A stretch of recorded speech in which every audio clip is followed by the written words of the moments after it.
টি-20 বিশ্বকাপের সেমিতে ওঠার সুযোগ বোলাররা তৈরি করলেও ব্যাটাররা এবারও সাড়া দিলেন না। সে কারণে সুপার 8-এ জয়হীন থেকে গেল শান্ত সাকিবরা। 12 ওভার 1 বলের মধ্যে জয়ের কঠিন সমীকরণ, আফগানদের দেয়া 116 রানের লক্ষ্য। তবে সেই সমীকরণ মেলাতেই শেষ পর্যন্ত বলি হতে হলো। লক্ষ্য তারায় ব্যর্থ তো হলোই, সঙ্গী হলো তিক্ত হার। সুপার 8-এ জয়হীন নাজমুল শান্তর বাংলাদেশ। বোলিং বিভাগ ভালো করেছে, কিন্তু ব্যাটিংয়ে আমাদের সিদ্ধান্তগুলো খুব দুর্বল ছিল, এজন্যই হেরেছি। টপ অর্ডার ভালো শুরু এনে দিতে ব্যর্থ হয়েছে, এরপর মিডল অর্ডার ব্যাটাররাও পারেনি। এই টুর্নামেন্টে রিশাদ দারুণ বল করেছে, ওর কথা বিশেষভাবে বলতেই হয়। আসর জুড়ে ভালো করা টাইগার বোলাররা প্রত্যাশা মেটানোর ম্যাচেও ভালো করেন। শুরু থেকে আফগান ব্যাটারদের চাপে রাখেন তাসকিন মুস্তাফিজরা। এই বিশ্বকাপে বাংলাদেশের দুটো প্রাপ্তি, দুজনই বোলার, তানজিম সাকিবের অ্যাগ্রেশন আর রিশাদের ঘূর্ণি।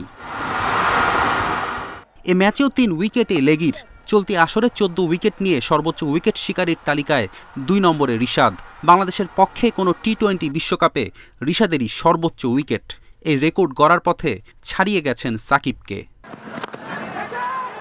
ওভার প্রতি 10 করে নেওয়া তো অধুনা ক্রিকেটে অসম্ভব না, তবে বাধা ছিল কিংস্টাউনের বন্ধা উইকেট।